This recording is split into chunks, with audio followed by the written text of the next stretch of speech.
क्या है ये मानसिक स्वास्थ्य? हर एक आम इंसान के चेहरे से अगर मुस्कान कम हो रही है, यानी कोई ना कोई एक मानसिक चुनौती है जिससे वो जूझ रहा है। मेंटल हेल्थ के ऐसे क्या सिग्नल्स हैं या संकेत हैं? कोई दुख ऐसा हुआ हो जो आपके साथ घटना में घटा, लेकिन वो दुख अब आपके साथ काफी समय तक लगा हुआ है, जो पता चलता है कि अब कहीं ना कहीं हमारे पास मानसिक स्वास्थ्य से जुड़ा हुआ चैलेंज आ रहा है। हम इतनी अपनी सिचुएशन वर्स कर लेते हैं कि हमें डॉक्टर तक पहुंचना पड़ता है, काउंसलर तक लेकिन आज हम अपने ही घर वालों से क्यों नहीं इस बारे में बात कर पाते? क्योंकि हमारे साथ आइडेंटिटी लगा दी जाती है। अरे ये तो पागल हो गया, या इसका दिमाग खराब है। जब पेशेंट आपके पास आता है तो किस तरह से आप लोग उसको कंफर्ट करते हैं और प्रोसेस ऑफ ट्रीटमेंट किस तरह से होता है? कई बार होता है कि एक ही फॉर्मूला सब पे नहीं चलता है, क्योंकि सारे ह्यूमन अलग हैं, सारी चैलेंजेस अलग हैं।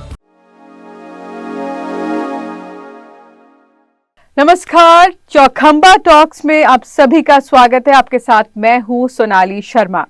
दर्शकों, चौखंबा टॉक में आज हम बात करने वाले हैं एक बेहद महत्वपूर्ण विषय यानी कि मानसिक स्वास्थ्य को लेकर। ये एक ऐसा विषय है दर्शकों जिसको बिल्कुल भी आज के समय में नजरअंदाज नहीं किया जा सकता। अगर मानसिक स्वास्थ्य को हम नजरअंदाज करते हैं तो कई तरह की शारीरिक चुनौतियों से हमें दो चार होना पड़ता है। असर आज के समय में अगर देखा जाए तो मेंटल हेल्थ को लेकर जिस तरह से युवा वर्ग हो, बच्चे हो, बुजुर्गों हो, कहीं ना कहीं हम सभी इसकी चपेट में हैं। असर क्या दिखाई देता है मानसिक तौर पर अस्वस्थ रहने का? कई बार हम देखते हैं इसका सीधा सीधा असर हमारे विचारों पर, हमारे थॉट्स पर, हमारे इमोशंस पर, यहाँ तक कि हमारी नींद और हमारे भूख पर भी इसका असर दिखाई देने लगता है। आज हमारा मकसद इस कार्यक्रम को करना ये है ताकि मानसिक स्वास्थ्य से जुड़े जो जितनी भी चुनौतियां हैं और उनके जो समाधान हैं उनको हम आप तक पहुंचा सके। और इस विषय पर, इस टॉपिक पर बात करने के लिए बेहद खास मेहमान और एक बेहद ही सटीक मेहमान मैं बोलूंगी हमारे साथ इस कार्यक्रम में उपस्थित हैं, जो लगातार मेंटल हेल्थ को लेकर कार्य कर रहे हैं। उनकी संस्था है फॉरगिवनेस फाउंडेशन। इसके साथ साथ वैज्ञानिक के रूप में, एक साइकेडेलिक के रूप में वो बहुत अच्छा काम करें। आपकी मुलाकात करवाती हूँ और स्वागत करती हूँ डॉक्टर पवन शर्मा जी का। डॉक्टर साहब, बहुत बहुत स्वागत आपका हमें समय देने के लिए। सोनाली जी आपका। बिल्कुल। तो मेंटल हेल्थ, मानसिक स्वास्थ्य आज के समय में एक ऐसा विषय है डॉक्टर साहब जिसको लेकर बातें तो बहुत होती हैं, कार्य भी हो रहे हैं, लेकिन क्या उसका असर दिखाई दे रहा है? क्या है ये मानसिक स्वास्थ्य और कितना नुकसान ये आज के समय में हमें प्रत्यक्ष या अप्रत्यक्ष तौर पर पहुंचा रहा है? बहुत अच्छी बात अपनी स्टार्ट करी है, क्योंकि जब भी कोई मानसिक स्वास्थ्य की बात करें तो आमतौर पे हम लोग आसपास ही भटक रहे होते हैं कि मानसिक स्वास्थ्य है क्या। और बहुत आसान सी बात है कि अगर हम मानसिक स्वास्थ्य की बात करें तो जब भी आप देख लें कि आपके जीवन में कोई चुनौती आने लगे और आपको समाधान नहीं मिल पा रहा है, और हर एक आम इंसान के चेहरे से अगर मुस्कान कम हो रही है, यानी कोई ना कोई एक मानसिक चुनौती है जिससे वो जूझ रहा है। बिल्कुल, यानी कि मुस्कान कम हो रही है, कुछ ना कुछ लगातार जारी है मस्तिष्क में जी। तो क्योंकि मुस्कान एक ऐसी चीज है जो हमारे पास बाय बर्थ है। ये जब पैदा होते हैं तो ये हमारा एक ऑटोमेटिक एक्शन है और हम हर चीज को देख करके मुस्कान में रहते हैं। लेकिन जैसे ही हमारे पास कोई चिंता आती है, स्ट्रेस आता है, दबाव आता है, परेशानी आती है, ये मुस्कान थोड़ी थोड़ी हमारे चेहरे से कम होने लगती है।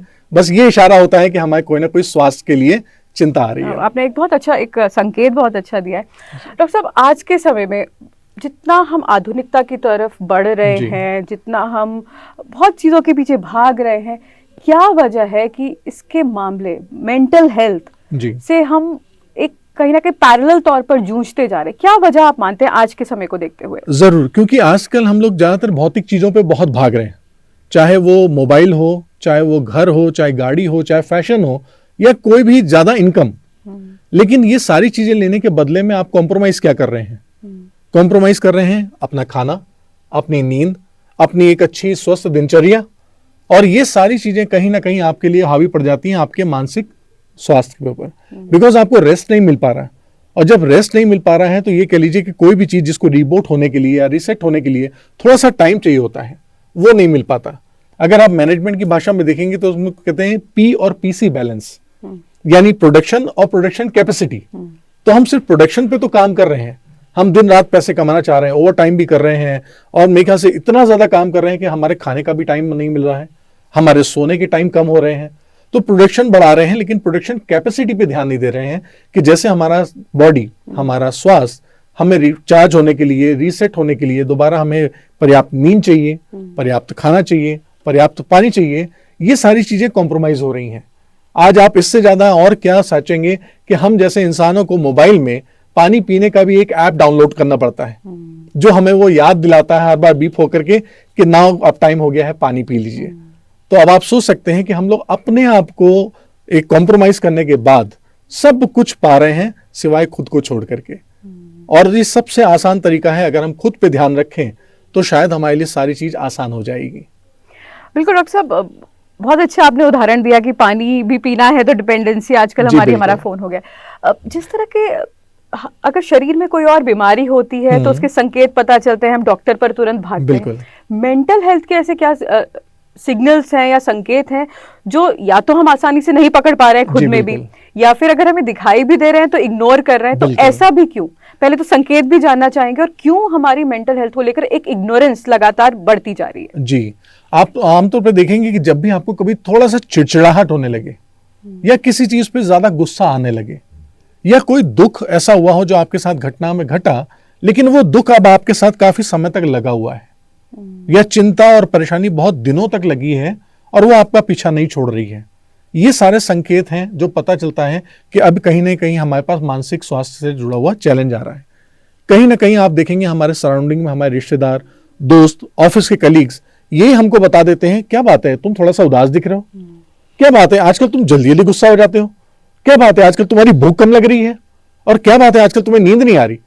तो ये बिल्कुल प्रत्यक्ष सिग्नल है, यानी कि जो हमारा जो नेचुरल जो बिहेवियर है उससे विपरीत अगर हम बिहेव करें, कुछ भी उसमें डिस्टरबेंस अगर हो रहा है, उसमें कम ज्यादा हो रहा है तो भी दिक्कत आ रही है।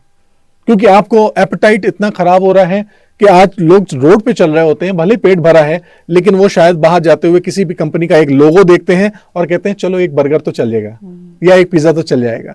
यानी आप कहीं ना कहीं आप देख रहे हैं कि अपनी भूख के बारे में अंदाजा नहीं है, और आप सिर्फ एक टीवी का प्रोग्राम देखते हुए खाना खा रहे हैं।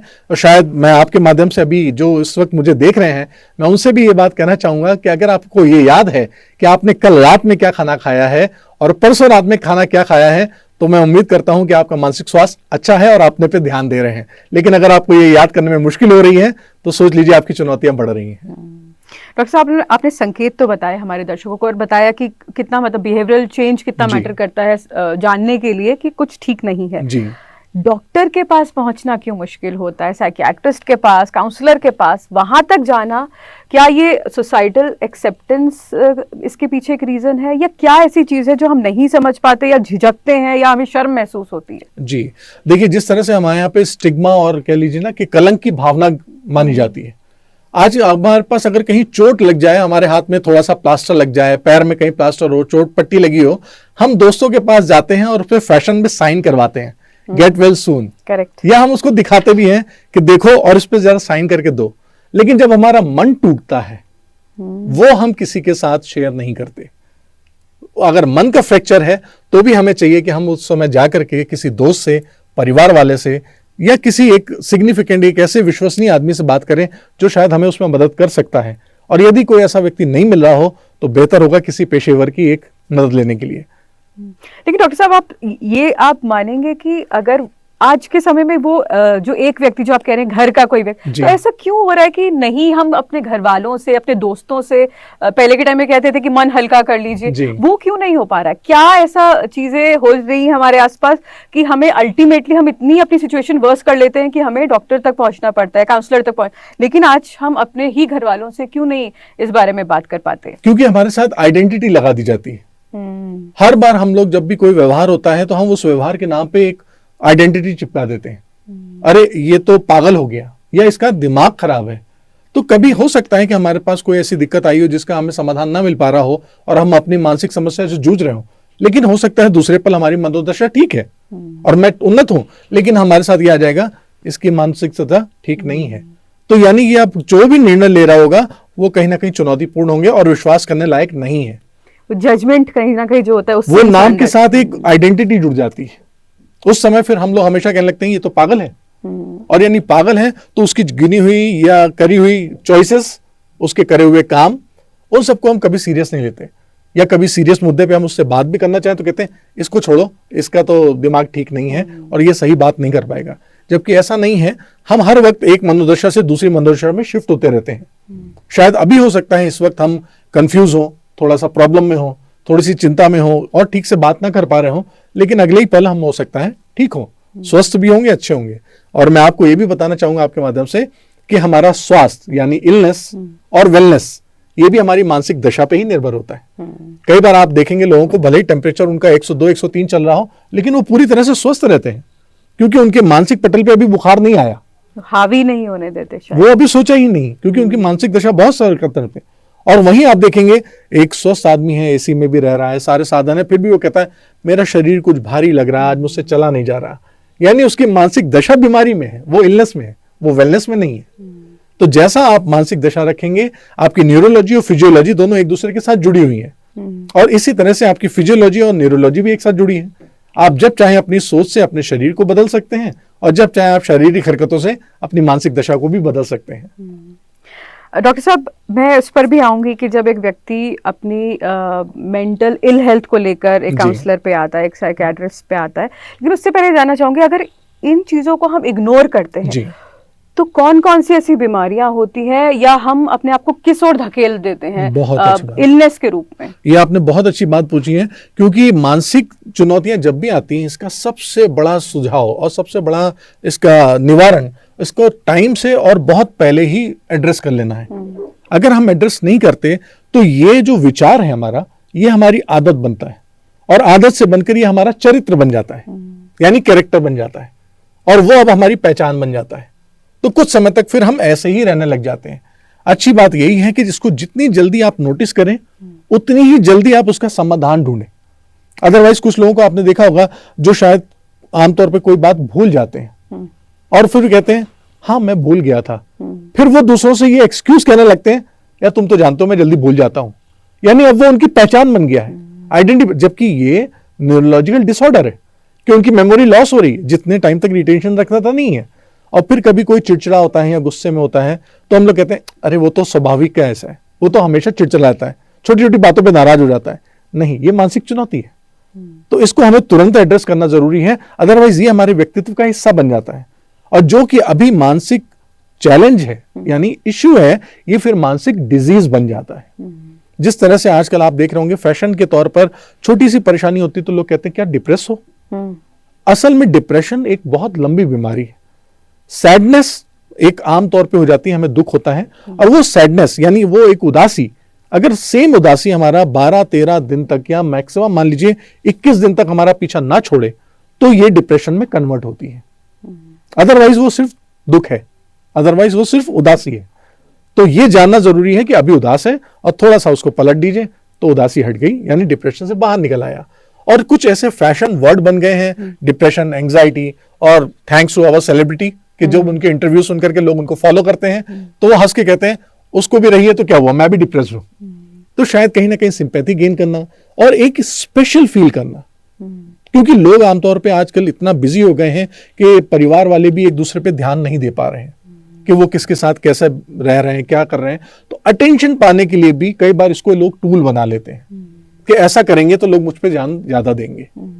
तो इसलिए अच्छा है कि जब भी कभी आपको लगे कि आपकी डेली लाइफ में या सोसाइटी में या ऑफिस में या काम करने वाले दोस्तों के साथ, स्कूल कॉलेज में अगर आपको थोड़ी चुनौती आ रही है, बस समझ लेना चाहिए कि कोई अभी मेंटल इश्यूज हमारे लिए आ रहा है और मुझे इस वक्त ही इसको एड्रेस करना जरूरी है, बजाय कि उसको छुपाने के लिए। क्योंकि हमारे समाज में ज्यादातर या तो पहली बार कोई बताते नहीं है, और जब बताते हैं तो कई बार ऐसा हो जाता है कि कोई बात नहीं, आजकल मौसम ऐसा है, कुछ अध्यात्म में हो गया होगा, कुछ धार्मिक रुचि में हो जाता है, ये मानने को तैयार नहीं कि वैज्ञानिक तौर पर हमारे साथ इश्यू हो रहा है। तो आपको तुरंत चाहिए कि अभी कुछ हो तो प्रोफेशनल के साथ जाएं और एड्रेस करा करके सॉल्यूशन ले लीजिए।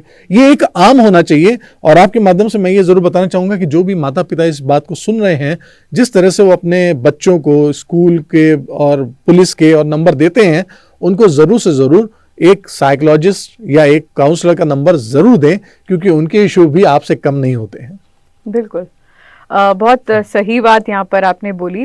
डॉक्टर साहब, काउंसलर का जब रोल होता है वो कितना इम्पोर्टेंट है तो आपने बताया, लेकिन किस तरह से आप लोग काउंसिल करते हैं जब पेशेंट आपके पास आता है, जो एक बहुत मेरे ख्याल से चुनौती उस वक्त आपके पास होती है, क्योंकि आपसे कई बार वो खुल के भी बात कर रहा होता है या जी। नहीं भी करता होगा, जी हाँ। तो किस तरह से आप लोग उसको कंफर्ट करते हैं और प्रोसेस ऑफ ट्रीटमेंट किस तरह से होता है? ये एक बहुत गंभीर बात आपने पूछी है, क्योंकि कई बार होता है कि एक ही फॉर्मूला सब पे नहीं चलता है, क्योंकि सारे ह्यूमन अलग हैं, सारी चैलेंजेस अलग हैं, बट कुछ बेसिक चीजें ऐसी हैं जो चाहे तो आप भी अगर इस्तेमाल करेंगे कोई अपने माध्यम से भी तो हो जाता है। क्योंकि जो भी परेशान है उसको सबसे पहले चाहिए होता है एक सुनने वाला व्यक्ति। अगर उसने उसकी बात सुन ली विदाउट एनी जजमेंटल, जी, विदाउट एनी कोई लेबल लगाए हुए कि तुम्हारे साथ ऐसा हो रहा है, सिर्फ आपने सुन ली, समझ लीजिए उसकी आधी परेशानी तो वहां खत्म हो गई। और जब वो प्रॉब्लम खत्म हो जाती है उसके बाद सॉल्यूशन पे हम लोग बात करते हैं। उसके बाद हम उसका बिलीफ सिस्टम देखते हैं कि कई बार उसका बिलीफ पैटर्न क्या चल रहा है, उसने बचपन से क्या चीजें पाल रखी हैं, सोच रखी हैं। अगर जैसे उदाहरण के तौर पे हमारे पास कई बार वेट लॉस के लिए भी लोग आते हैं, लेकिन उसका जो जड़ है वो कहाँ से पैदा हुई है। कई बार ऐसा होता है कि हमारे पास कोई ऐसी महिलाएं आई हैं जिन्होंने अपने जवानी के समय पे या कॉलेज टाइम पे देखा है कि लड़के आमतौर पे छेड़ते हैं जवान लोग, तो उनको कहते हैं ऐसी खूबसूरती से मुझे क्या फायदा कि जो कोई मुझे छेड़ रहा है। लेकिन उन्होंने ये नहीं पता चल रहा है कि उन्होंने अपने मस्तिष्क को ये संदेश दे दिया है। अब मस्तिष्क कहता है कि ठीक है, मुझे अगर इस छेड़ने से बचना है तो मुझे कुछ ना कुछ बदसूरती या कुरूप होना चाहिए। तो 1-1.5 हफ्ते बाद ही देखिए वो ऐसे सिम्टम्स बॉडी में पैदा करेगा, या तो उसके वजन बढ़ाएगा, एक्ने लगाएगा, या कुछ और ऐसे काम करेगा जिससे उसका रूप थोड़ा सा कम हो जाए ताकि उसका ध्यान दूसरी तरफ आकर्षित ना हो। इसी तरह से हम लोग कई और चीजें भी पैदा कर लेते हैं। तो हमें थेरेपी में जाने से पहले, काउंसलिंग से जाने से पहले इनके रूट कॉज को जानना पड़ता है कि कई बार कुछ ऐसे इश्यूज हैं जो कि बचपन से आके रखे होते हैं। मैं आपके माध्यम से ये भी बताना चाहूंगा कि कुछ लोगों को जो अस्थमा की बीमारी है वो भी कई बार बचपन से आती है। बिकॉज अस्थमा की बीमारी सांस लेने की नहीं, सांस छोड़ने की बीमारी है। और उन लोगों के साथ बचपन में ज्यादातर क्या होता है कि जब बच्चा रोता है तो उसको कहा जाता है चुप हो जा तुरंत, तो वो तुरंत अपनी सांस बस रोक लेता है। तो ये इमोशन उसके ब्रेन ने लर्न कर लिया है। अब कभी भी सिचुएशन अगर थोड़ी सी टेंस होगी तो उसका ब्रेन फिर वही ट्रिगर करता है और वो अस्थमा का अटैक ले लेता है। अन्यथा ऐसा कुछ नहीं है, जैसे ही वो रिलीज करेगा वापस ठीक हो जाएगा। तो काउंसलिंग के प्रोसेस में हमें ये बात जाननी पड़ती है कि वो किस माहौल में है, किस तरह के चीजों का सेवन करता है, कैसी दिनचर्या है, क्या तनाव बहुत ज्यादा लेता है या आसान काम कर रहा है, या बहुत आलसी प्रवृत्ति का है या कुछ अति ज्यादा उत्साहित है। तो इन चीजों को हम जानने के बाद फिर उसका एक निष्कर्ष निकालते हैं और वो निष्कर्ष के बाद फिर हम काउंसलिंग कर पाते हैं। मेन ये होता है कि सुनना जरूरी है और नॉन जजमेंटल होकर के उनको सुनना पड़ता है।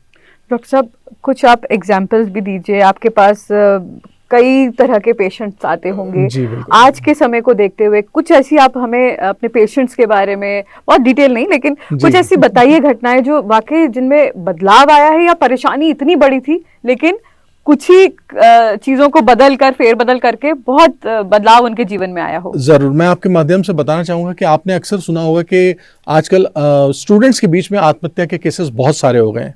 तो हमारे पास आईआईटी के कुछ केसेस आए जिसमें कि आईआईटी के स्टूडेंट्स सुसाइडल टेंडेंसीज रखे हुए हैं, और जबकि वो एमटेक के स्टूडेंट्स जैसे हैं। अब आप सोचिए कि अगर वो 1 साल और एमटेक निकाल लेंगे तो वो राष्ट्र के लिए संपत्ति बन जाएंगे। पहले तो वो छात्र थे, अब तो संपत्ति बन जाएंगे। लेकिन अब अगर वो ऐसी टेंडेंसीज कर रहे हैं तो हमने उनके साथ एक छोटी सी एक्सरसाइज करी कि उनसे ये पूछा कि आप मुझे ये बताइए कि देश भर में कितने बच्चे आईआईटी का एग्जाम देते हैं। उन्होंने लाखों के नंबर दिए। फिर उसके बाद उन्होंने कहा कितने लोग ऐसे हैं जो आईआईटी का एग्जामिनेशन क्वालिफाई करते हैं, फिर भी नंबर हजारों और लाखों के बीच में आया। फिर उन्होंने कहा कितने प्री निकाल लेते हैं, तो उनका नंबर हजारों में आया। फिर उन्होंने कहा कितने मेंस निकालते हैं, तो उन्होंने कहा सर ये तो सैकड़ों में आ गया। फिर हमने कहा जब आप ये आईआईटी का कैंपस लिए हैं तो कितने ऐसे होंगे जो इस कैंपस तक पहुंचते हैं, तो वो नंबर अब 100 के भी अंदर आ रहा था। और फिर हमने उनसे पूछा अब इसमें से कितने ऐसे हैं जिन्होंने बीटेक निकाला और अब एमटेक कर रहे हैं। वो नंबर सिर्फ दहाई में चल रहा था, और कुछ ने बोला कि सर अब तो इकाई में आ रहा है। तब मैंने उनसे कहा कि आप उसमें से 1 इकाई हैं और अब आप रेशियो निकालिए उस 1 लाख का। तब उन्होंने कहा कि मेरे एक रेशियो में तो कई हजार या लाख का रेशियो आ रहा है। तो वो जो उनकी लूजर वाली एक आइडेंटिटी सी हो रही थी कि मेरे से नहीं हो पा रहा है, मैं कुछ नहीं कर पा रहा हूं, तो उनको तुरंत शिफ्ट हुआ कि मैं एक अकेला इतने हजारों या लाखों पे भारी हूं, इनको मैं बीट करके आया हूं। तो सडनली वो विनर वाली फीलिंग आ गई। और आपको अगर मैं वास्तव सीन बताऊं तो वो जब ऐसे बैठे हुए थे उस वक्त उनके कंधे ऐसे हो गए और सीधे हो गए, कहने लगे मैं तो विनर हूं, मैं इतना सब करके आया। तो जैसे ही वो सेंस ऑफ अचीवमेंट आ जाता है, तो वो लूजिंग की जगह विनर वाला कॉन्फिडेंस आ जाता है। तो जहां उनका आत्मविश्वास खत्म हो गया था, वहां आत्मविश्वास बढ़ गया। जहां वो सोचना नहीं चाहते थे, जहां अपने आप को वो हीन भावना से और लूजर सोच रहे थे, वो वहां पर विनर की तरह से आ गए और उनके पास चॉइस ऑप्शन ज्यादा आ गया। इसी तरह से हम कुछ स्टूडेंट्स का और बता देते हैं आपको कि जब स्टूडेंट्स आते हैं उन पे प्रेशर होता है, वो कहते हैं, हमारे पेरेंट्स ये बोलते हैं कि अगर तुम इतने % मार्क्स लाओगे तभी हम तुम्हें इस स्कूल में ले जाएंगे, अन्यथा नहीं। तो अब उनके पास ये होता है कि एक कॉलेज चुनने के लिए मुझे इतने मार्क्स लाने ही पड़ेंगे। अब उनके लिए चुनाव हो जाता है कि मुझे यहां जाने के लिए होता है, और भले ही शायद वो जाना चाहे या ना चाहे। तब हम उनसे ये बोलते हैं कि अच्छा बताइए कि अगर आपने 90% या 80% मार्क्स ले आए रिक्वायर, तो क्या आप एलिजिबल होंगे सिर्फ स्कूल में जाने के लिए? तो कहते हैं हाँ। मैंने कहा लेकिन अब आप बताइए, डिसीजन आपका है कि आप इस स्कूल, इस कॉलेज, इस कॉलेज, इस कॉलेज, यानी 10 कॉलेज में से यू आर द चूजर, कि मैं किस में जाना चाहता हूं, मैं चूज करूंगा। तो suddenly they said power to choose मेरे पास है। तो अभी वो मजबूरी में नंबर ला रहे थे और अब कहते हैं now I am the chooser, कि मैं हूं किंग, मैं चुनूंगा कि मुझे कहां जाना है। क्योंकि तब उनको ये बोलना पड़ता है कि अब आप अपनी मर्जी से कोई भी कॉलेज बताएंगे, आपके पेरेंट्स हैप्पीली आपको वहां पे एडमिशन कराएंगे। डॉक्टर साहब, पेरेंटिंग भी एक इसकी कहीं ना कहीं एक रीजन हम मान सकते हैं, बहुत ज्यादा। मेंटल हेल्थ के पीछे अगर हम बच्चों की बात करें या किसी का, अगर आप बचपन से अगर उस चीज को आप फॉलो कर रहे हैं या उसका जड़ ढूंढ रहे हैं, जी बिल्कुल, तो पेरेंटिंग इसका एक रीजन हो सकता है। ये एक बहुत कड़वा सच है कि आज की तारीख में हम बच्चे पैदा तो कर रहे हैं लेकिन माँ बाप नहीं बन पा रहे हैं। और हमारी पेरेंटिंग की जब भी कभी ऐसी वर्कशॉप होती है या प्रोग्राम होते हैं, मेरा सबसे पहला प्लान यही होता है उन पेरेंट्स से कि आपने क्या बच्चा प्लान करा है? दे सेड हाँ, बच्चा तो प्लान करा है। मैंने कहा क्या आपने पेरेंटिंग प्लान करी है? They said no. तो आज इस वजह से फेल हो रहे हैं, क्योंकि वो बच्चे पैदा तो कर रहे हैं लेकिन माँ बाप बनना इट्स अ डिफरेंट टास्क। क्योंकि अब वो चाहते हैं कि हम भी अपने सारे शौक रखें, हम अपनी सारी चीजें भी रखें, लेकिन बच्चे के साथ तालमेल बिठाना और एक इंसान को पालना बहुत अलग चीज है। और वो भी आज के आधुनिक समय में, जहां पर 2 और 3 साल का बच्चा हमसे आपसे ज्यादा अच्छा मोबाइल चला सकता है, बगैर यूजर मैनुअल पढ़े हुए, बगैर उसके कुछ टिप्स एंड गाइड देखे हुए। तो ऐसे में अगर ये होता है कि ज्यादातर बच्चों के पेरेंट्स जो आज बनना चाहते हैं, बेहतर ये है कि उनको पहले पेरेंटिंग की एक्सरसाइज कर लेनी चाहिए, ट्रेनिंग ले लेनी चाहिए, देन उसके बाद इस काम पे जाना चाहिए। क्योंकि कई बार बचपन में हम ऐसी गलतियां कर देते हैं जो बच्चे बहुत समय तक, जीवन तक लेके बैठते हैं, और उसका नतीजा आज का समाज हमारा देख ही रहा है कि अक्सर 5th, 4th, 7th, 8th, 9th, 10th के बच्चे अपने पेरेंट्स के साथ बॉन्डिंग नहीं कर पा रहे हैं, और हर घर में एक पेरेंटिंग का इश्यू चल रहा है। हमारे पास जब भी कोई ऐसे पेरेंट आते हैं जो अपने बच्चे को ठीक करना चाहते हैं, हम सबसे पहले उनसे कहते हैं कि आपके पास कब समय है? वो कहते हैं नहीं, इश्यू हमारे बच्चे के साथ है। कहते हैं कोई बात नहीं, आप पहले हमारे साथ बैठे, बच्चा अपने आप ठीक होगा। क्योंकि बच्चे ज्यादातर मिमिक करते हैं, बच्चे अपनी सारी चीजें कल्चर से सीख रहे हैं। तो वो कल्चर माँ बाप के साथ कैसा हो रहा है? और मैं आपके माध्यम से भी बताऊं कि बच्चों के लिए हम लोग नियम बनाते हैं, लेकिन वो नियम हम खुद नहीं करते। हम ये बोलते हैं कि बच्चे तुम्हें जाकर के रात में ब्रश भी करना है, लेकिन हम खुद ब्रश नहीं करते। सारे पेरेंट्स आप देख सकते हैं कि इस वक्त शाम को हम ब्रश नहीं कर रहे होते, लेकिन बच्चे के लिए नियम है। तो बच्चा भी ये सोचता है कि मेरे लिए ऐसा नियम क्यों? और अगर पेरेंट्स खुद बैठें और कहें कि आओ चलो हम दोनों ब्रश करेंगे, और देखो तुम्हारे दांत अच्छे हैं या मेरे दांत अच्छे हैं, सिर्फ 2-3 दिन ऐसा करने की दिक्कत है। चौथे दिन आप देखेंगे वो बच्चा खुद ब्रश लेके बैठा होगा और कहेगा आइए साथ में ब्रश करते हैं। क्योंकि एनवायरनमेंट का बहुत फर्क पड़ता है, और उसका first and foremost environment family है। जी हाँ, क्योंकि आप कैसा माहौल दे रहे हैं। और ये चुनौतियां आपने देखी होंगी शायद कोविड में बहुत आई, क्योंकि जब पेरेंट्स को ये पता चला कि कोविड के क्या रिस्ट्रिक्शंस हैं, क्या बाउंडेशंस हैं, उन्होंने तो मान लिए, लेकिन वो बच्चों तक पहुंचाए नहीं ठीक से। उनको सीधे सीधे बोल दिया तुम्हें ऐसा करना है, तुम्हें ऐसा करना है, तुम्हें ऐसा करना।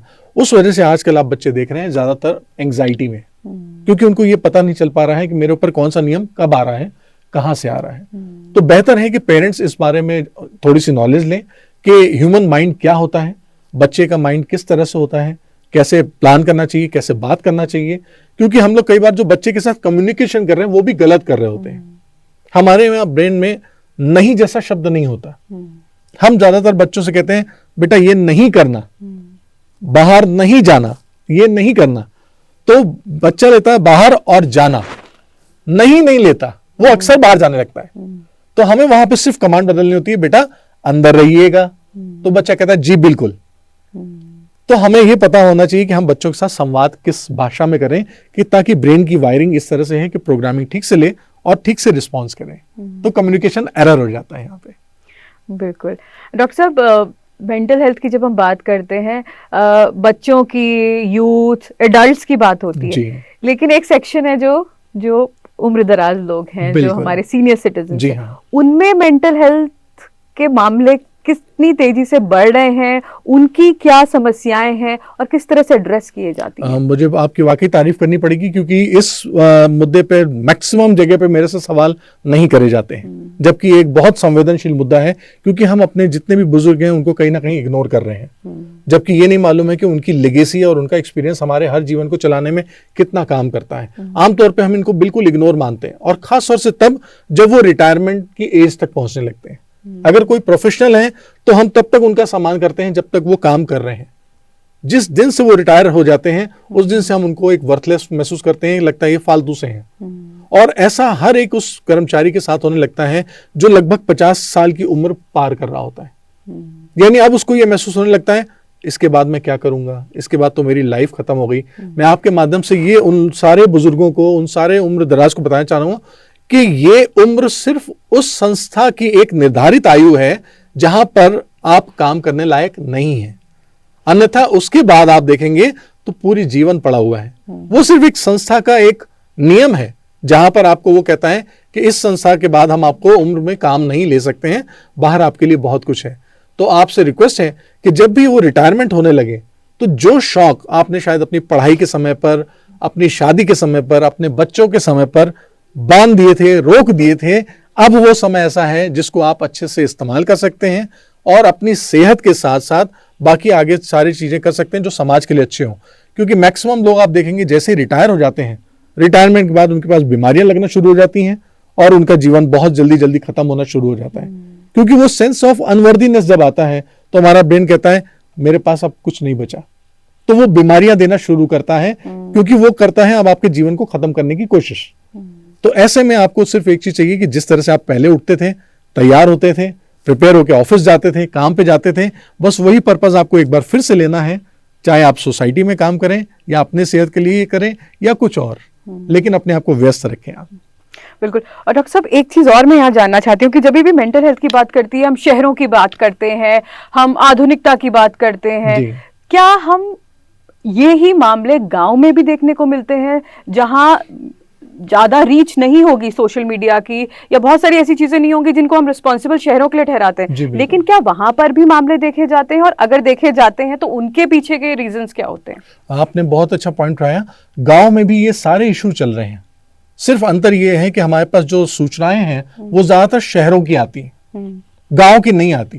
क्योंकि कई बार ऐसा होता है कि एक गांव में जो घर हैं वो बहुत दूर दूर हैं और सूचनाएं ऐसी हैं कि जो गांव की गांव तक ही सीमित समाप्त हो जाती हैं, वरना गांव में भी बहुत सारे इशू हो गए हैं और बहुत सारे संजीदा इशू हैं। मैं ये कहना चाहूंगा कि जब कभी वहां इशू होता है तो कई बार जान के ऊपर बन जाती है। शहर में तो शायद हो सकता है कि कहीं ना कहीं ऐसे साधन मिल जाते हैं, ऐसे माध्यम मिल जाते हैं जिसकी वजह से वो बाहर आ सकता है उस चुनौती से, लेकिन गांव में नहीं आ पाता क्योंकि सेम परिवेश वो बदल ही नहीं पाता। शहर में उसके पास बहुत सारे मौके होते हैं परिवेश बदलने के, लेकिन गांव में वो परिवेश नहीं बदलता, वो माहौल नहीं बदलता, वो सोच नहीं बदलती और हर समय उनको वहीं रहना पड़ता है।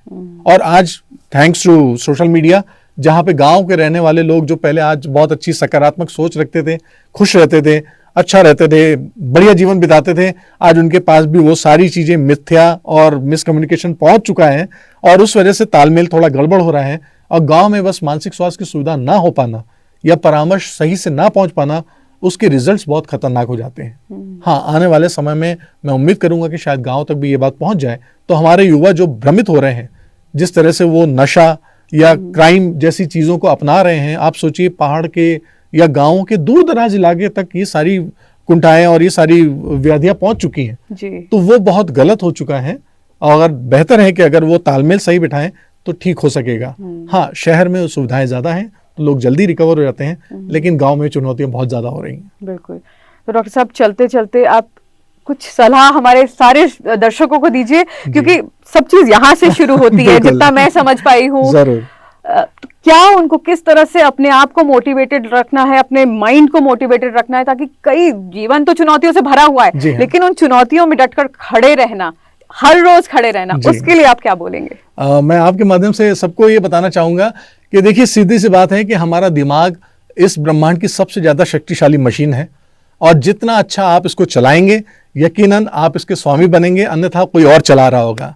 तो जब भी कभी आपको कोई ऐसी चीजें परेशान करने लगे, तो आप जब भी सोने जाएं रात को, तो देख लीजिए कि आपके पास अच्छी चीज विचार क्या है और बुरे क्या हैं। और अच्छे विचार जो हों उसके लिए आप अपनी पीठ भी थपथपा सकते हैं, खुद को गर्वान्वित भी महसूस कर सकते हैं।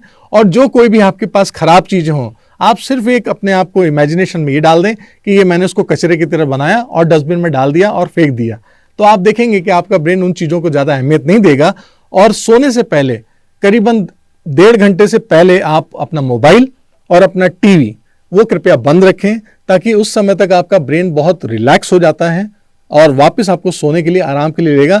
अन्यथा वो मोबाइल और टीवी के जो भी आप प्रोग्राम देख रहे होंगे उसमें वो व्यस्त रहता है, और वैसे ही विचार वो आप तक सोते समय देता रहेगा। तो सोने और टीवी देखने, मोबाइल देखने एटलीस्ट 1.5 घंटे का गैप रखिएगा, तो आपके लिए आसान होगा। और आपकी नींद बहुत जरूरी है, आप नींद पूरी करिए, आप स्वस्थ रहेंगे। बिल्कुल डॉक्टर साहब, आपने अपना समय दिया और आप हमारे कार्यक्रम में आए, चौखंबा टॉक्स में आप आए, और इतनी महत्वपूर्ण जानकारियां, बातचीत आपने आज हमारे साथ की। समय का अभाव है डॉक्टर साहब, लेकिन जरूर हम चौखंबा टॉक्स में आपको लगातार बुलाते रहेंगे, ताकि जो विषय छूट गए हैं और मेंटली जितना मोटिवेशन हमें सबको चाहिए वो लगातार बना रहे। आपका एक बार फिर से बहुत बहुत स्वागत। आपका बहुत बहुत धन्यवाद। और आपके माध्यम से आपके सारे श्रोताओं को और दर्शकों को बोलना चाहता हूं कि आप सब स्वस्थ रहिए और अपने मानसिक स्वास्थ्य का, अपनी खुशी का, अपने परिवार का बहुत ध्यान रखें। और जब भी कभी आपको कुछ ऐसा इनिशिएट लगे तो कदम जरूर लगाएं, बढ़ाएं और अपनी बात भी करें। धन्यवाद। तो दर्शकों, उम्मीद करते हैं चौखंबा टॉक्स का मानसिक स्वास्थ्य से जुड़ा ये कार्यक्रम आप सभी को आज पसंद आया होगा। लगातार हमें देखते रहिए, हमें फॉलो करिए, सब्सक्राइब करिए और अपने सुझाव भी हम तक जरूर पहुंचाइए। फिलहाल कार्यक्रम में इतना ही। नमस्कार।